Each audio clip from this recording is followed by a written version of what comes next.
Sasa hapa unatakiwa uishi kama tulivyokubaliana. Uishi kama mwanadamu na sio jini. Uishi kama nani?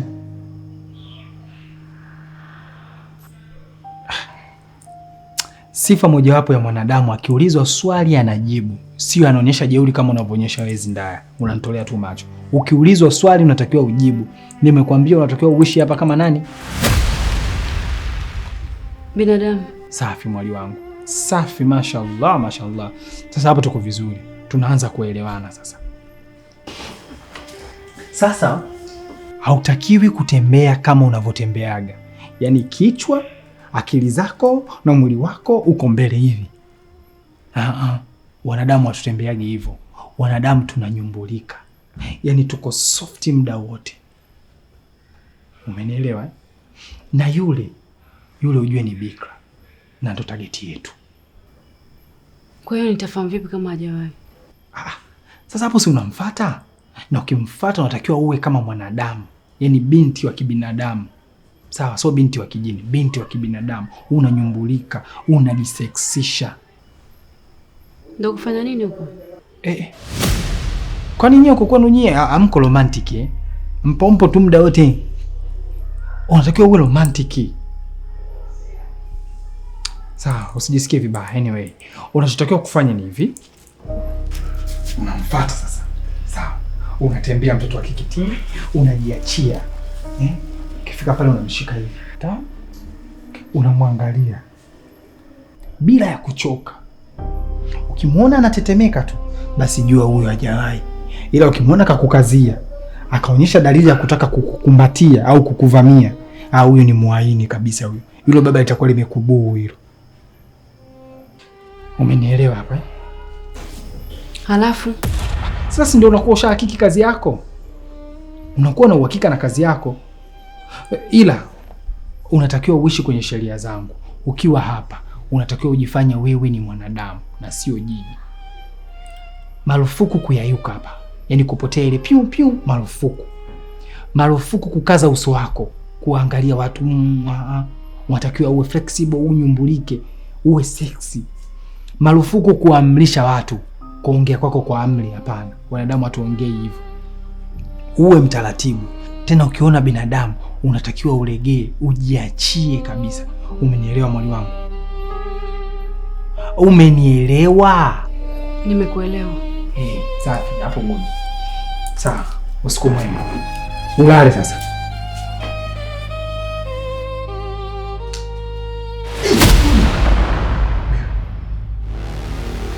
Zindaya umeshaanza. Yaani umeshaanza. Sasa kwa mlolongo huu tutashindwa kufikia lengo letu. Kwa nini unatokea hivi sasa? Sipataki chumbani. Haya, unapataka wapi? Chumbani kwetu au? Zindaya cha michezo mibaya. Tabia mbaya.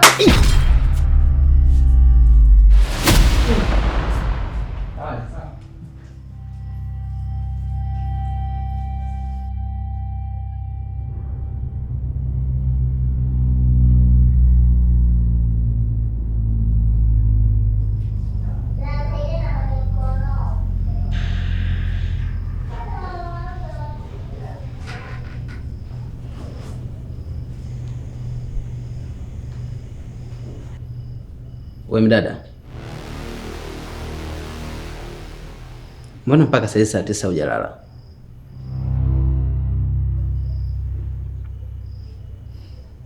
Kaa.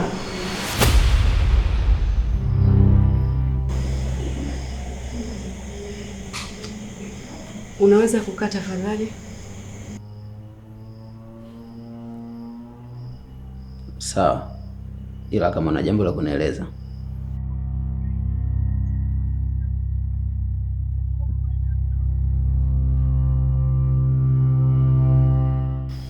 Umesha kufanya mapenzi?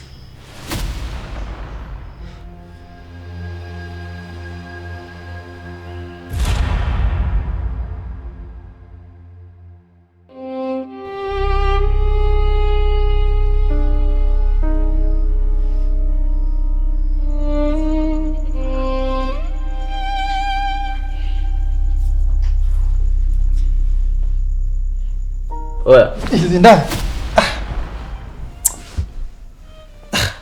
Wewe vipi? Uko sawa kweli? Yaani siku hizo shachana na upadri babu unawanga au? Yule binti ambaye umekuja naye ameniuliza swali la ajabu sana.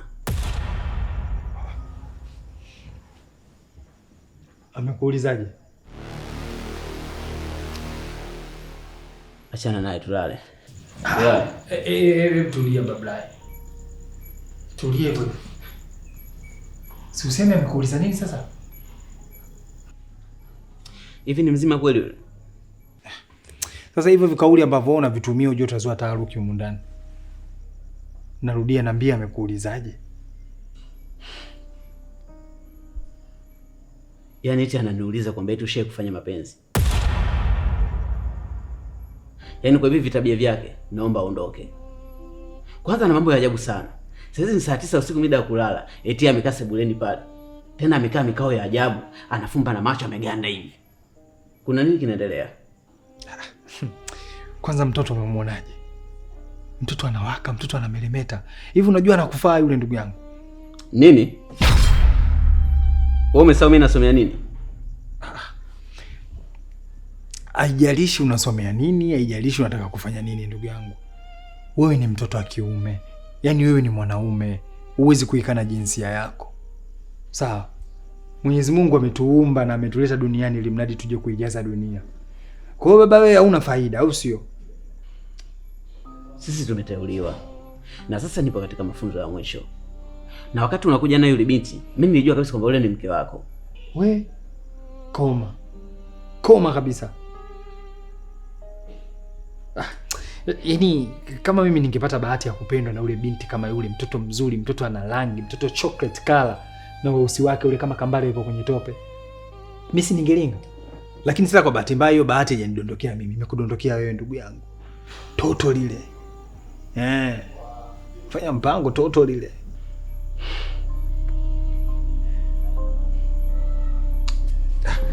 Ngoja basi kwanza. Kwa hiyo ukiwa wewe mtoto wa kiume, mwanaume lijali, baada ya kuulizwa hivyo ulijibu nini? Jaribu basi kuonyesha ushirikiano kwenye hili Chris. Kwenye lipi? Yaani kitu ambacho mimi kinanichanganya. Wewe mambo ya wanawake hutaki. Dada yako mpaka leo hajazaa, hajulikani yeye mgumba au mume wake tasa. Familia yetu yenyewe tuko watatu tu. Kwa hiyo nyie mpango wenu uko wetu uishie kwetu sisi tu watu watatu, si ndio? Wewe mbona unajizungumzii? Mimi ukiniangalia bado mdogo, mtoto wa watu, hata bale bado haijakomaa. Sitaki mimi kuharibu uvulana wangu. Au wewe uone? Nyie watu wazima. Mfanyeni basi familia ikue bwana.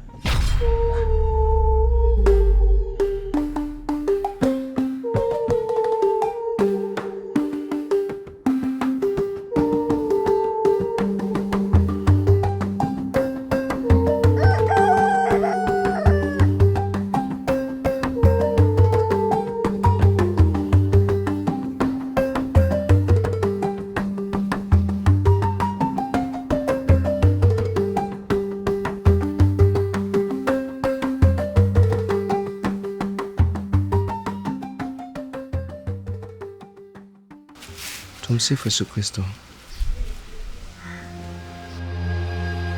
Sifa mojawapo ya binadamu hizo swali anajibu, sio anaonyesha jeuri kama unavyoonyesha wewe ndani. Milele amina. Samahani. Wewe ni mgeni eneo hili? Ndio. Ningependa kujua imani yako ya dini. Unasali dhehebu gani au dini gani wewe? Sina dini. Sina dini jamani. Okay, sawa. Sasa mimi binafsi naomba nikualike katika kanisa langu, na kama hautojali naomba nianze kukushibisha imani ya dini ili uweze kuhudhuria kanisani kwangu. Uko tayari kwa mafundisho tafadhali?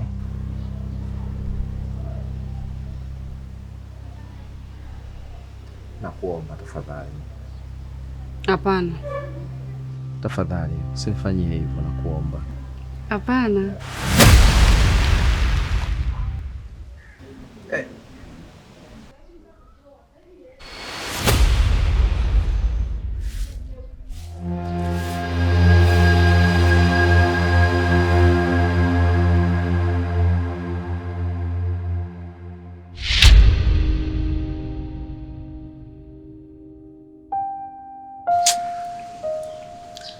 Ndio marehemu ashaondoka hapa. Kweli kuzaliwa mara moja, kufa mara moja. Aise, poleni sana ndugu zangu. Tumeshapoa. Mwili umeshachukuliwa kwa ajili ya uchunguzi. Na nimesikia alianguka ghafla. Kwani alikuwa na tatizo la moyo? Hapana. Huyu ni ndugu yangu na namfahamu vyema. Nawaza sijui nitaepukana vipi na hii kesi. Tafungwa mimi.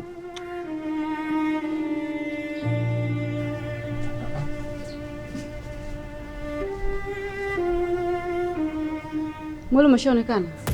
Mrudi ndani bwana. Yaani sisi tunaongea vitu vya maana, wewe unakuja kuuliza maswali yako ya kipuzi.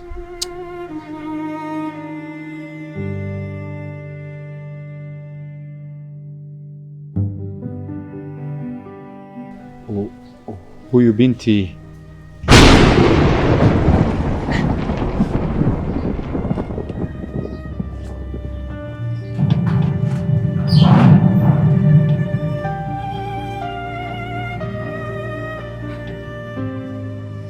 Sasa kwa nini umfokee vile wakati wewe ni padri?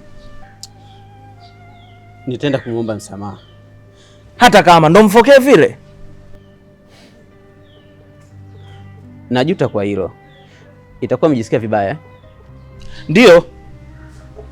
Kwani anaitwa nani? Ndugu yangu, kumbuka unasomea upadri. Mbona mwaza sana huyu binti? Achana na hayo mambo. Au mapadri wenyewe huko wana watoto kimya kimya. Akili za kuambiwa changanya na zako. Unanishangaza ndugu yangu. Kwa nini kuniambia ndo michezo yako? Mimi najua yule atakuwa mdogo wako. Wewe nifanyie tu mpango niweke. Mimi nataka nikae pale. Yaani Mungu akusamehe sana.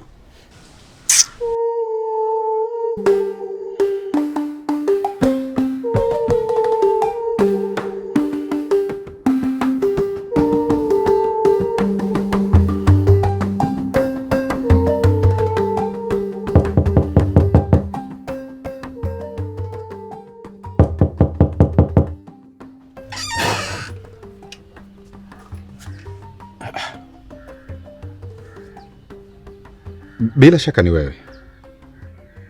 Kwenye nini? Nilivyomwona yule binti na sasa nakuona wewe. Najua wewe ndo sababu. Ngoja nichukue kiti kwanza nikae. Hizi habari ni nzito. Tukiziongelea wima unaweza kujikuta hapa pumzi nakata.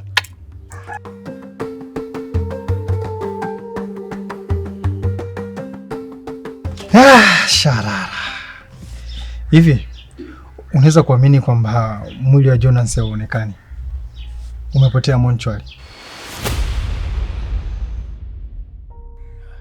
Haiwezekani. Sengo, hivi kwa nini umeamua kuleta hili tatizo kwenye mtaa?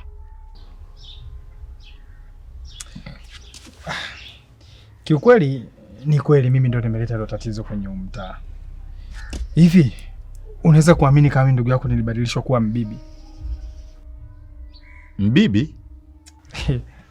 Wa miaka 90 kabisa, yani na mvi zangu zimenyoka, maziwa yamelala. Watu wanasema maziwa sijui yakilala ukiinama hivi yanasimama. Mimi nikiinama yananing'inia. Bibi kabisa wa kwenda. Sikuwa na jinsi. Nikaongea tu na Zindaya, bwana nibadilishe tu nirudishie mwili wangu. Nikifanikiwa hili, nakupa tu ndugu yangu. Kwa hiyo utamtoa Chris? Mimi nilimsikia dada Sali anaongea na Zindaya kuhusu kaka Chris. Nikasema ndo hapa acha mimi niwahi ili nipone. Kwa hiyo Chris atakufa. Yule ni wa peponi moja kwa moja, yani tiketi yake ni ya peponi. Haina haja kumuonea huruma. Yule ni malaika anaishi na binadamu. Unamwonea huruma nini sasa? Aise. Unajua, mimi nilijua nalikimbia tatizo. Kumbe nalitangulia kwa mbele na tatizo lenyewe linanifuata. Ndio hivyo sasa limeshafika, sina jinsi. Alafu sasa kale Kazindaa kalivyofika pale, kamekuwa kapole, eti kanauliza mwili wake umeshaonekana. Kumbe kameshafanya yake. Kabinti kanafiki kale. Toba. Ndugu yangu, mtafuta basi namna nzuri ya kumzungumzia au ya kutaja jina lake. Usilitaje jina lake hivyo kiwepesi, yani kila line. Unaweza kukuta ghafla katokea mlangoni kwako hapa. Huyo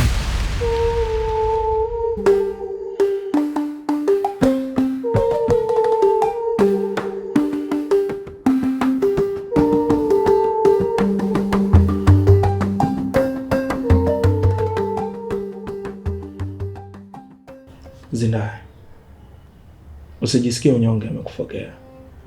Hakupaswa kabisa kufanya vile. Ni padri mwenzangu namfahamu. Na wewe ni padri?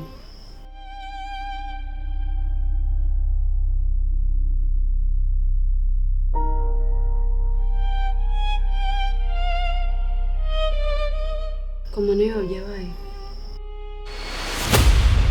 Ila ukimwona kakukazia, akaonyesha dalili ya kutaka kukumbatia au kukuvamia, au huyo ni muhaini kabisa huyo. Hilo baba itakuwa limekubuu hilo. Zinda, wewe ni wangu.